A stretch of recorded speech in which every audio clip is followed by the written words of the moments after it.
이스라엘 민족이 애굽에서 어떤 일을 벌였는지는 가나안 족속들이 이미 다 알고 있었습니다. 요단 동편의 두 왕이 여호수아에게 패한 소식도 가나안 전역에 퍼졌습니다. 드디어 그들이 요단강을 건너고 여리고성을 점령하고 아이성까지 점령했다는 소식이 가나안 전역에 쫙 퍼지게 되었습니다. 가나안이 완전히 삽시간에 난리가 났습니다. 발칵 뒤집혀졌습니다. 이게 남의 일이 아니라는 것을 알았던 것입니다. 애굽에서 무슨 일이 일어나든지 그들과 상관이 없었습니다. 그건 남의 일이었습니다. 요단강 동편에서 일어났던 일, 남의 일이긴 하지만 조금 가까이 있는 사람들의 일이죠. 인접국가의 일이었습니다. 그러나 요단강을 건너서 여리고성과 아이성이 점령당한 것은 이제 더 이상 남의 일이 아닙니다. 그들의 발등에 불이 떨어졌습니다. 큰일 났습니다. 어떻게 할까요? 9장 1절에 보니까 이 일 후에 요단 서쪽 산지와 평지와 레바논 앞 대해 연안에 있는 여기에 나오는 땅들이 평지, 산지, 대해, 연안, 그러니까 요단강 서쪽에 있는 모든 땅을 다 말하는 겁니다. 산지, 평지, 대해 연안에 있는 땅, 그리고 가나안 땅에 사는 6족속의 이름들이 다 언급되고 있습니다. 헷사람, 아모리 사람, 가나안 사람, 브릿 사람, 히윗 사람, 여부스 사람. 이 가나안의 모든 족속들이 이에 대해서 이제 반응을 하는 겁니다. 어떻게 할까요? 모여서 일심으로 여호수아와 이스라엘에 맞서서 싸우려 하더라. 그들은 이제 연합전선을 펴려고 하는 것입니다. 동맹을 맺었습니다. 연합군을 형성해서 함께 대항하자 하는 것입니다. 우리가 각기 나누어서 싸우면 도저히 승산이 없으니까 우리가 연합해서 싸우면 이길 수 있을 것이라고 생각을 했습니다.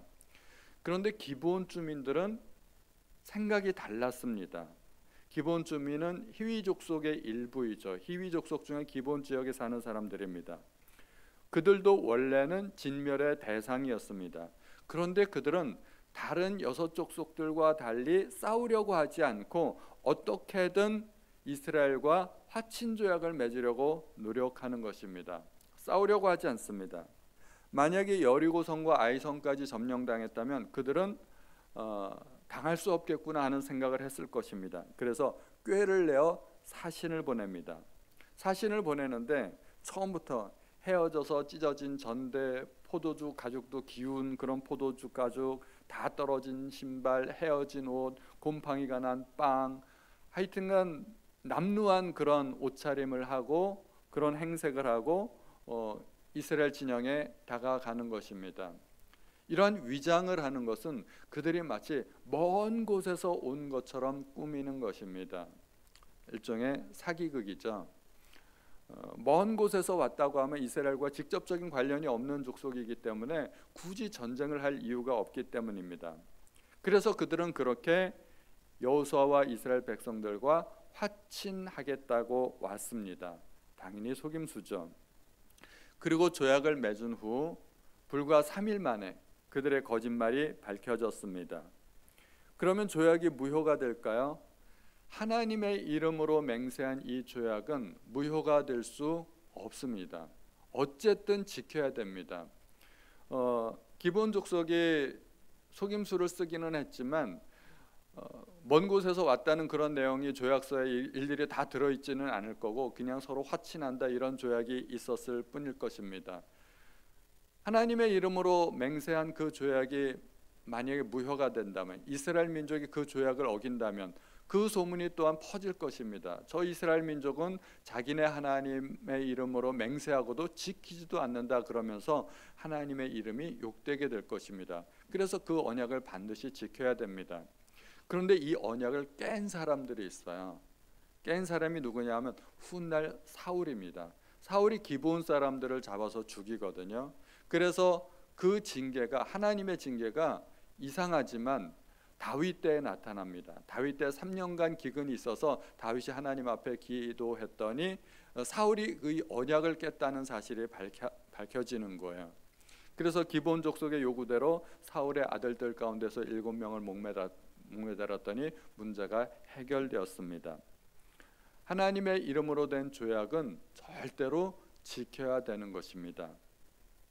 그런데 여호수아는 왜 이런 조약을 맺었을까요? 나중에 보면 분명히 후회하는데 왜 후회하는 조약을 맺었을까요? 14절에 보니까 무리가 그들의 양식을 취하고는 어떻게 할지를 여호와께 묻지 아니하였다 이야기합니다. 하나님께 묻지 않는 것, 늘 이게 문제가 됩니다. 우리 인생에 실수하고 잘못된 선택을 내리고 잘못된 결정을 내릴 때가 있지 않습니까? 그때 보면은 항상 기도하지 않았고 내렸던 결정들이 잘못된 결정들이 많습니다. 그러므로 우리는 항상 범사의 하나님을 의뢰하는 습관을 가져야 됩니다. 그것이 아예 습관이 되어야 됩니다. 당연한 것도 질문해야 됩니다. 당연한 것은 아예 없다고 생각해야 됩니다. 우리는 한 치 앞도 모르는 사람들이기 때문에 이렇게 하면 당연히 되는 거지 라고 생각을 했지만 안 되는 경우가 얼마나 많습니까? 그러니까 세상에 당연히 되는 것은 절대 없다고 생각해야 됩니다. 특별히 언제 기도해야 될까요? 언제 하나님의 뜻을 구해야 될까요? 결정하기 전에. 여호수아는 이 조약을 맺어놓고 3일 뒤에 바로 3일 뒤에 후회하게 됩니다. 아, 우리가 실수했구나. 우리가 잘못했구나. 어떻게 할까? 이젠 방법이 없는 거죠. 실수는 저질러 놓고 그 뒤에 방법을 찾으려니 이제 화는 나고 백성들의 그 요구에 대해서 어떻게든 무마시켜야 되겠고, 그래서 기브온 족속을 종으로 삼아 성막에서 봉사하게 됩니다. 물 길어와라 나무 패라 해가지고 종으로 삼아서 대대손손 그들을 성막에서 봉사하는 종으로 삼게 됩니다. 그러나 그것은 궁여지책일 뿐이고 사실은 그런 조약을 맺지 않았어야 됩니다.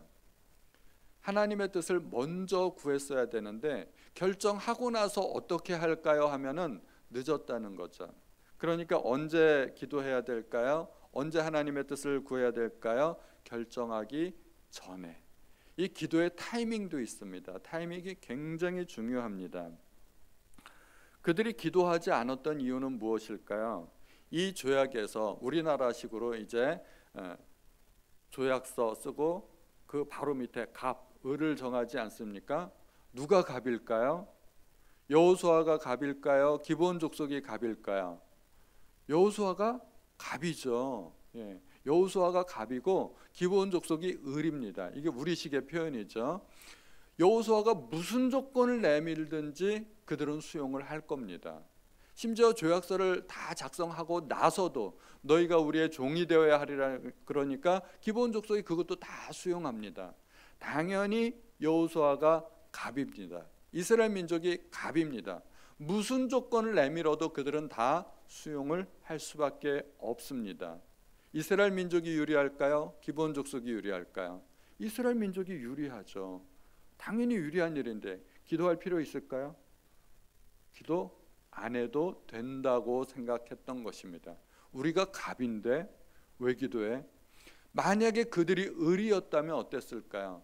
만약에 불리한 조건을 강요받아야 하는 그런 상황이었다면 그들은 기도했을 것입니다. 하나님, 이것도 우리가 들어야 됩니까? 하나님, 좋은 조건이 나타날 수 있도록 도와주십시오 하고 간절히 기도했을 겁니다. 그런데 그들이 갑이었기 때문에 기도 안 했던 겁니다. 그래서 우리는 좋은 상황에서 항상 조심해야 됩니다. 제가 목사이다 보니까 우리 교회 안에서도 예배를 드리지만 뭐 사업장 예배나 신우회 예배나 아니면은 개업 예배를 드리러 갈 때가 있습니다. 개업한다는 것은 굉장히 중요한 일입니다. 개업한다는 것이 굉장히 많은 돈이 들어가는 것 아닙니까? 그것이 성공하느냐 실패하느냐에 따라서 한 가정의 운명이 좌우될 수 있습니다. 굉장히 중요합니다. 개업할 때 중요한 요소들이 굉장히 많습니다. 이런 불경기 때 개업하면은 참 어려움이 많이 있겠죠. 불경기 때는 개업을 그래서 잘 안 하려고 합니다. 개업의 때도 중요하고 또 장사를 하려면 목이 중요하다 이야기를 합니다. 어디에 가게를 정하느냐에 따라서 1층, 2층이 다르고 대로변과 코너가 다르고 지하철역이 있는 데가 다르고 없는 데가 다르고 목이 굉장히 중요합니다. 그리고 인테리어도 굉장히 중요하고 함께 일하는 그 종업원들도 굉장히 중요합니다. 여러 가지 굉장히 중요한 요소들이 많습니다. 그런데 제가 개업 예배 드리러 딱 가면 어때요? 모든 것들이 다 끝난 상황입니다. 다 끝난 상황이고 저는 뭐만 하면 됩니까? 하나님 잘 되게 해주십시오. 이렇게 기도할 수밖에 없는 거죠. 뭐 어떻게 해요? 여기 예를 들어서 개업 자리가 아닌데, 여기 오픈할 자리가 아닌데 하나님 개업 잘못했네요. 그런 말을 할 수가 없잖아요. 개업 예배 가면 무조건 정해져 있어요. 뭐 공식적으로 하나님 도와주세요, 잘 되게 해주세요, 복 내려주세요. 그런데 제가 기도한다고 그게 되나요? 이미 결정이 났는데. 그러니까 개업할 때는 처음에 결정하는 그 순간순간마다 하나님 앞에 기도해야 됩니다. 물론 많이 기도하고 하셨겠죠. 그리고 그런 모든 순간에 제가 다 관여를 할 수도 없으니까 다 기도하고 결정하시고 그리고 갖고 예배를 드리는 것이긴 하겠지만, 제가 말씀드리는 것은 결정하기 전에 기도하시라는 겁니다. 결혼식 할 때 보면은 모든 하객들이 다 축하해주고 박수 쳐주고 행복하게 잘 살라고 하지만, 나이가 지긋하게 드신 목사님들은 주례를 서고 신랑 신부가 행진하고 나가는 그 뒷모습을 보면서 걱정이 앞선다고 합니다. 저들이 이 험난한 세상에서 잘 살아야 할 텐데 과연 저들이 잘 해낼 수 있을까? 너무나 많이 실패하는 가정들의 모습을 보았고, 자기가 직접 주례했는데 갈라서는 경우들을 많이 보았기 때문에 연세가 지긋하신 목사님들은 퇴장하는 그 신랑 신부를 보면서 걱정이 앞선다고 하는 것입니다. 만약에 잘못된 결혼 같으면 갈라설 수밖에 없는 것이겠죠. 결혼했다가 이혼하는 것하고 처음부터 결혼하지 않는 것하고 어느 게 더 나을까요? 만약에 이혼할 수밖에 없는 그런 관계라면 차라리 결혼을 안 하는 게 낫다는 것입니다. 결정하고 나서 돌이키려면 그건 많이 힘듭니다. 고통을 많이 겪어야 되는 거죠.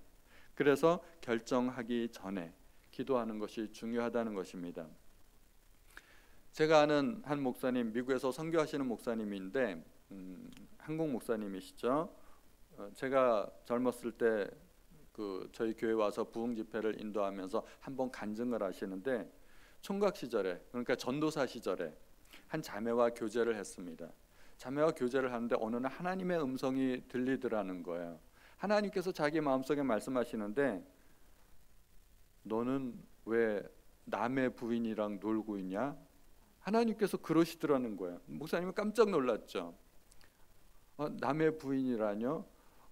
분명히 처녀이고 나는 이제 이 자매와 교제하고 있는 중인데 그게 무슨 말씀이십니까? 그랬더니 하나님께서 하시는 말씀이, 너 목사 되겠다고 했지. 그 아이가 목사 사모가 될 것 같으냐? 가만히 생각해 보니까 그 자매는 사모감이 아닌 거야. 아무리 생각해봐도 그 자매가 사모가 될 수 있을 것 같지는 않은 거예요. 자, 나는 이 자매와 사귀고 있는데, 나는 목사의 길을 갈 건데 이 자매는 사모가 될 수가 없고, 이게 어떻게 되는 건가요? 이 모든 것들이 이루어질 수가 없는 거예요. 그 아이가 사모가 될 것 같으냐? 정직하게 대답했죠. 아니요. 거봐, 너 남의 부인이랑 놀고 있는 거 맞잖아. 그 하나님의 음성에 더 이상 저항할 수가 없었던 것입니다. 그래서 이 목사님이 깊은 고민에 빠졌고, 어렵지만 자매를 찾아가서 자기의 비전을 얘기했습니다. 나 목사가 될 거다. 내가 가는 길은 험난한 길이다. 세상의 부귀영화와 전혀 상관없는 길이다. 우리 잘 생각하자. 자매하고 결국은 헤어지게 되었습니다. 그리고 정말 신앙 좋으신 자매님을 만나서 교제하였고 또 그렇게 결혼에 성공하게 되었습니다. 하나님의 음성을 미리 들으면 하나님께서 실수하지 않게 도와주십니다. 만약에 그 자매와 결혼했다면 두 가지 중에 하나일 겁니다. 목회가 너무너무 어렵든지 실패하든지, 아니면 갈라서든지. 이 자매가 사모의 자격이 없다면 그렇지 않겠습니까? 그러므로 우리가 어떻게 기도해야 될까요? 하나님, 제가 어떻게 해야 될까요? 결정하기 전에, 중요한 선택의 기로에 있어서 선택하기 전에 하나님, 제가 어떻게 할까요? 기도하시기 바랍니다. 결정은 해놓고 하나님 도와주세요. 그러면 하나님도 도와주시기가 힘든 부분이 있어요. 우리가 기도하는데 왜 기도가 응답이 안 될까요? 내가 이미 다 결정을 해버렸기 때문에. 하나님도 도와줄래야 도와주실 수가 없는 거예요. 만나서는 안 될 사람을 내가 만나버렸는데 하나님 도와주세요 그러면은 하나님도 힘드신 거예요. 이미 내가 다 결정을 내려버린 상황에서는 하나님 어떻게 지금 상황을 움직여 주실 수 있는 그런 게 없는 거죠. 그러니까 기도의 내용도 중요합니다. 열심히 기도하는 것 중요합니다. 그런데 기도의 타이밍이 중요합니다. 여호수아와 이스라엘 백성들이 만약에 하나님 앞에 기도하고 결정했더라면 기브온 족속과 화친 조약을 맺지 않았을 것입니다. 기도하지 않았기 때문에 실수했고 잘못된 선택을 하게 되었습니다. 오늘 설교를 제가 준비하다가 어젯밤에 고민을 많이 하면서 후반부의 내용을 다 바꿔버렸습니다. 왜냐하면 그럼 기브온 족속들은 어떻게 된 걸까? 기브온 족속들은 과연 선택을 잘한 걸까 못한 걸까? 가만히 생각해 보니까 그들은 옳은 결정을 내렸어요. 여호수아 이스라엘 민족은 실패했지만 잘못된 선택을 했지만 기브온 족속은 굉장히 옳은 결정을 내렸다. 옳은 선택을 했다는 생각을 하게 되었기 때문입니다. 그들이 다른 선택의 여지가 있었을까요? 예를 들면 당연히 침략을 받았는데 싸워야 하지 않을까요? 아니면 정 자신이 없다면 항복을 했을까? 항복을 했을 수도 있고. 왜 이런 사기극을 벌여가면서 그렇게 조약을 맺었을까요? 적이 쳐들어오면 가장 기본적으로 맞서 싸우는 것을 생각할 수 있습니다. 누구나 다 그렇죠. 싸우다 죽더라도 군인들이 뭐 하겠어요? 나라를 지켜야 되지 않겠습니까? 그것이 군인 정신이고 군인들이 나라를 지켜야 되고 그리고 백성들도 마찬가지입니다. 그래서 우리나라가 나라를 잃어버렸을 때 그렇게 독립군을 조직해가지고 어떻게든 나라를 되찾으려고 싸웠던 것 아니겠습니까? 싸우는 것은 당연한 것입니다. 기브온 족속들이 그렇게 약한 족속이 아닙니다.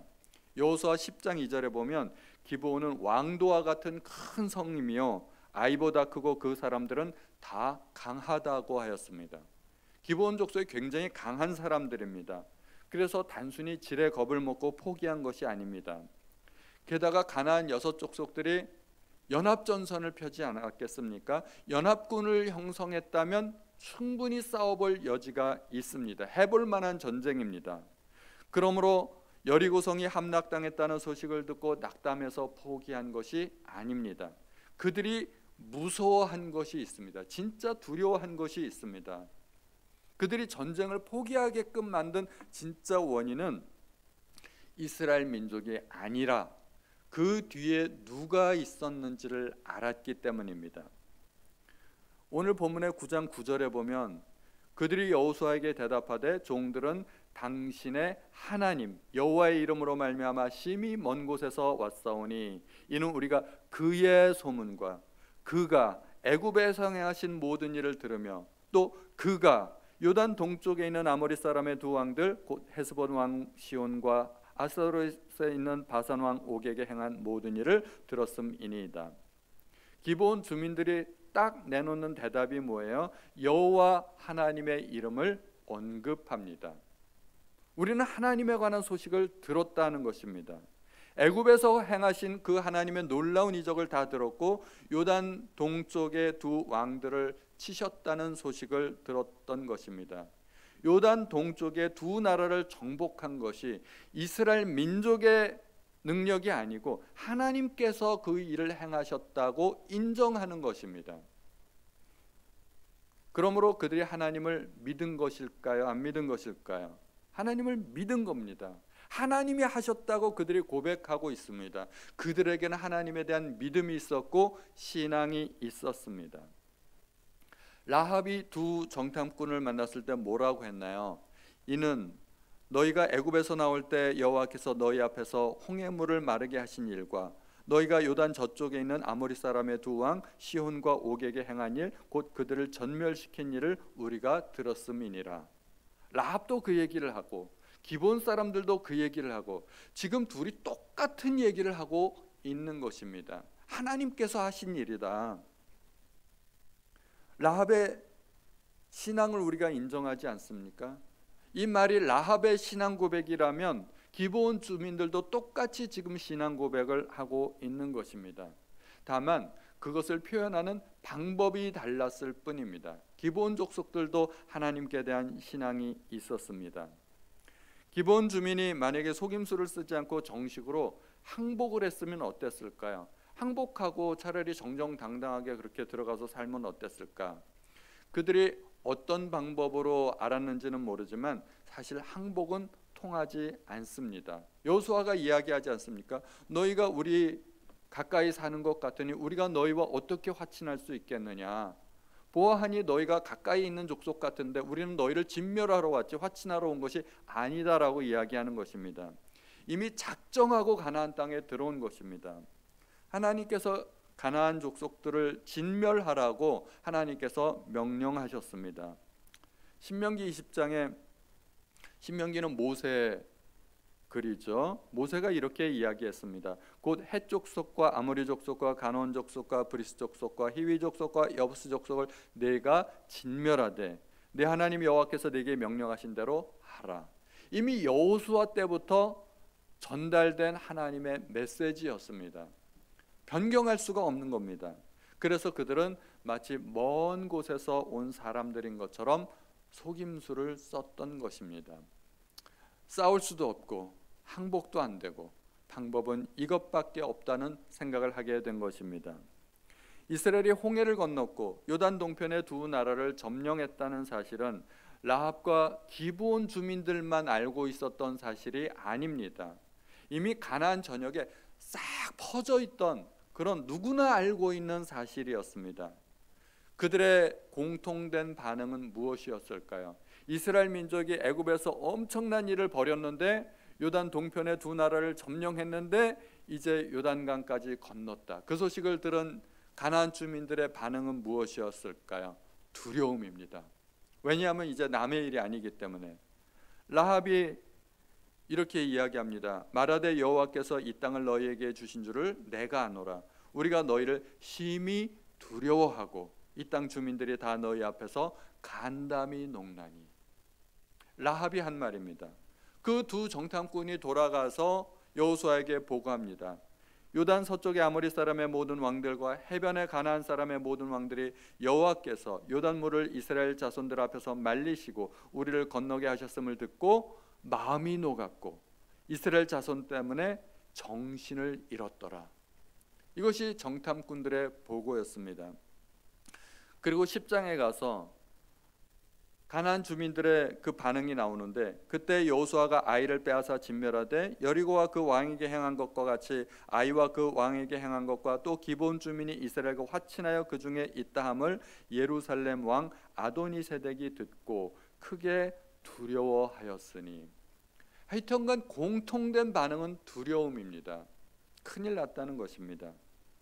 그런데 이 두려움에 대해서 어떻게 대처해야만 했을까요? 방법이 각각 다 달랐습니다. 여리고 사람들은 어떻게 했나요? 성문을 굳게 닫고 버텼습니다. 우리가 버티면 저들은 물러갈 거다 생각을 했습니다. 라합은 정탐꾼을 숨겨주고 망명을 요청했습니다.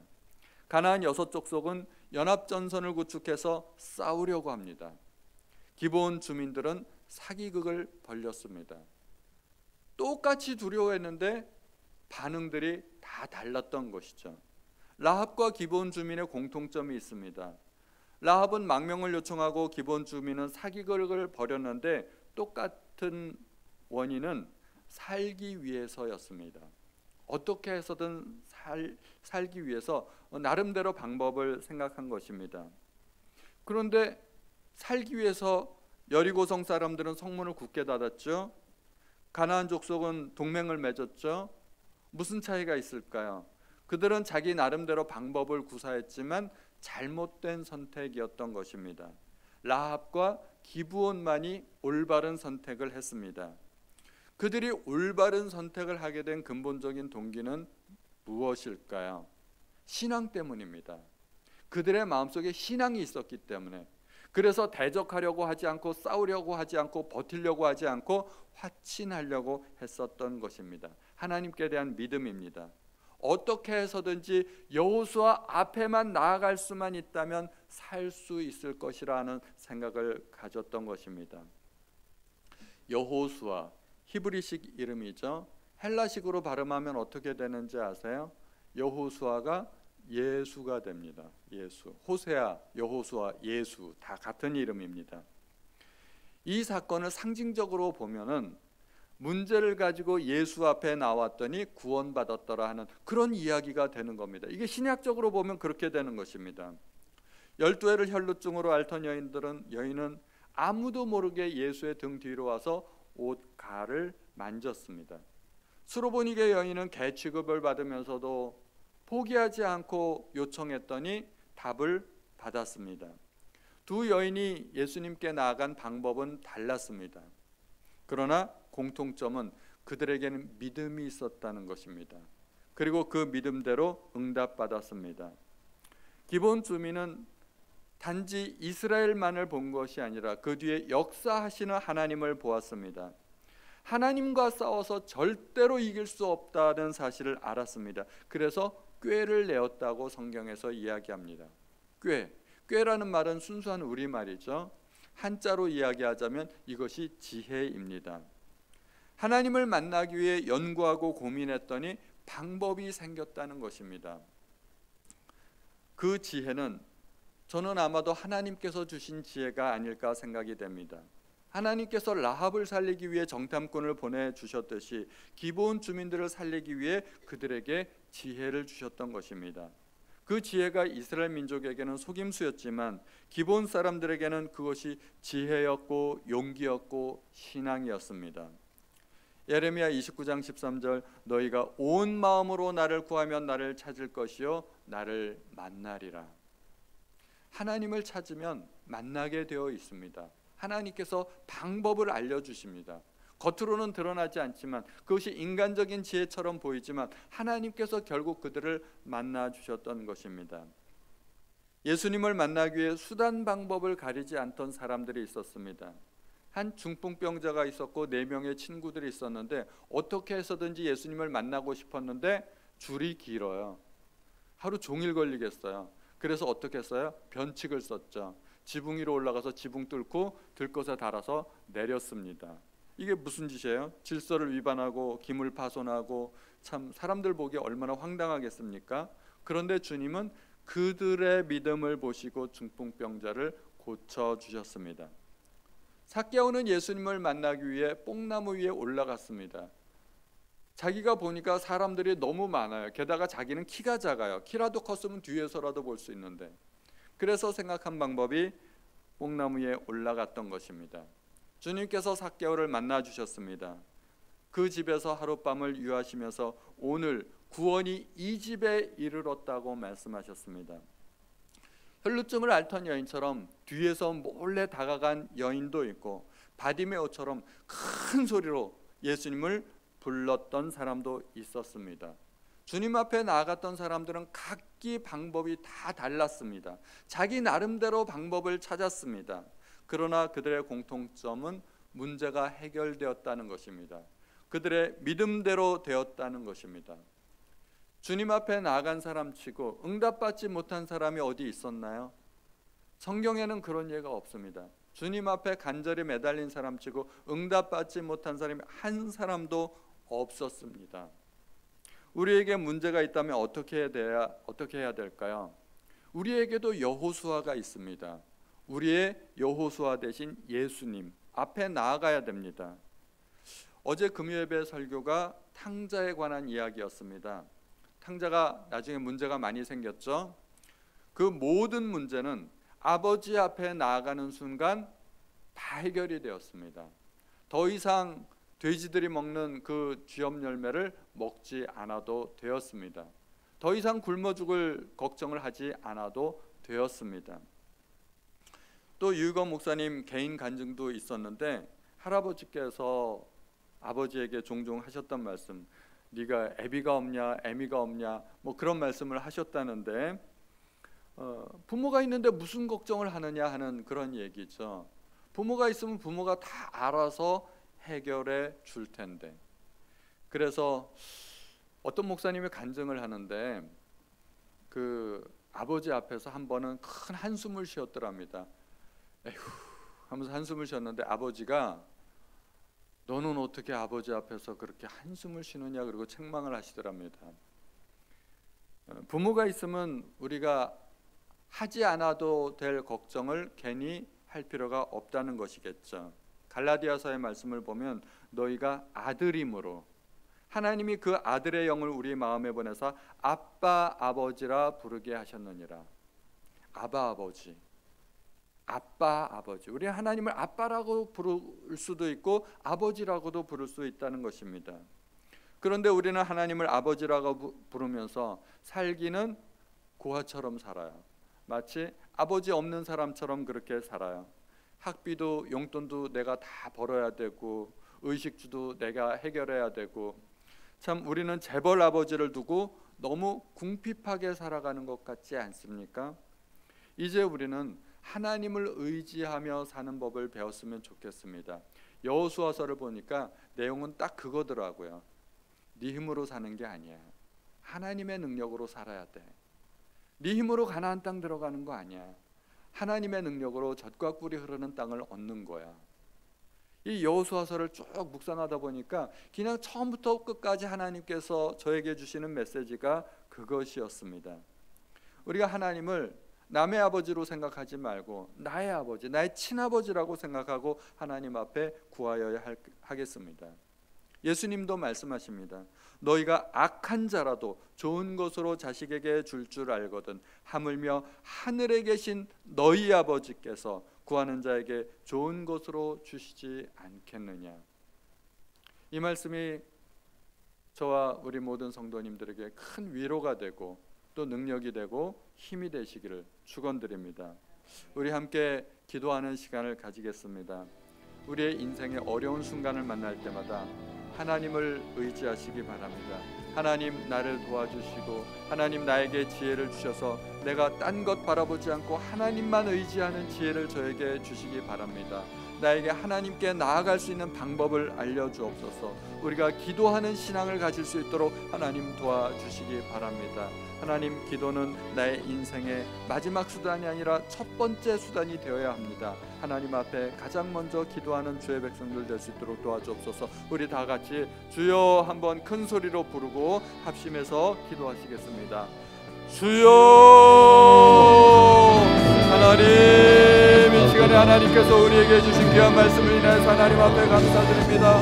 아버지, 여호수아 이스라엘 백성들은 하나님 앞에 기도하지 않았기 때문에 잘못된 선택을 했습니다. 아버지, 그러나 기본적 속도는 하나님을 믿었기 때문에 그들이 비록 하나님 앞에 기도하는 법은 알지 못했지만 간절히 하나님을 찾았기 때문에 하나님께서 그들에게 길을 알려주셨고 지혜를 주셨습니다. 그들에게 살 길을 주셨습니다. 아버지, 우리가 예수 앞에 나아가기 원합니다. 하나님 도와주옵소서. 아버지, 우리를 고아처럼 내버려 두지 마시고 하나님 앞에 나아가게 하시고 하나님의 음성을 듣게 하시고 하나님 앞에 무릎 꿇는 주의 백성들 될 수 있도록 도와주옵소서. 아버지, 우리 성도들을 불쌍히 여겨주옵소서. 하나님, 우리 성도들을 긍휼히 여겨주시기 바랍니다. 아버지, 우리 주일학교 하나님, 우리 자녀들도 하나님 앞에 기도하는 자녀들 될 수 있기 원합니다. 어려서부터 하나님 앞에 기도하는 법을 배울 수 있도록 하나님 도와주옵소서. 하나님, 기도하는 자녀는 절대로 망하지 않는다고 합니다. 우리 부모님들이 먼저 기도하는 부모가 될 수 있도록 도와주옵소서. 하나님, 우리의 자녀들을 세상에 제물로 바치는 것이 아니라 하나님의 일꾼으로 하나님 앞에 바치는 죄를 될 수 있도록 도와주옵소서. 오 하나님 감사합니다. 하나님 감사합니다. 오늘 말씀을 통해서 저희에게 주신 은혜를 저희가 잊지 않도록 도와주시고 하나님, 우리가 이 말씀을 기억하면서 세상을 살아갈 수 있도록 도와주옵소서. 하나님, 오늘도 저희에게 주신 은혜를 인하여서 하나님 앞에 감사드립니다. 하나님 감사합니다. 오늘 저희에게 귀한 말씀을 들려주셨습니다. 이 말씀이 저희에게 지혜가 될 수 있기를 원합니다. 하나님, 저희가 세상을 살아가면서 하나님을 아버지라 부르는데 왜 아버지의 도움을 받지 못하겠습니까? 하나님은 자식들에게 좋은 것으로 주기 원하시는데 하나님, 우리가 구하지 않기 때문에 그 좋은 것을 받지 못하는 것이 그 경우가 너무나 많습니다. 또는 하나님 앞에 구하면서도 너무나 뒤늦게 구했기 때문에 내 마음대로 모든 것을 결정해 버렸기 때문에 하나님께 좋은 것을 받지 못하는 경우도 있을 것입니다. 하나님, 우리가 기도하는 주의 백성들 될 수 있도록 도와주옵소서. 어려운 일뿐만 아니라 쉬운 일도, 당연한 일도, 그리고 나에게 유리한 것도 하나님 앞에 기도하며 결정할 수 있도록 도와주옵소서. 우리가 주님의 귀한 기도하는 자녀들 될 수 있기를 하나님께서 도와주시기를 간절히 원합니다. 지금은 우리 주 예수 그리스도의 은혜와 하나님 아버지의 크신 사랑과 성령님의 감화감동 교통하심이 늘 기도하면서 하나님의 은혜를 구하기로 결정하고 다짐하는 우리 모든 성도님들 머리 위에, 가정 위에, 자녀들 위에 지금부터 영원토록 함께 하시기를 예수님의 이름으로 축원드리옵나이다. 아멘.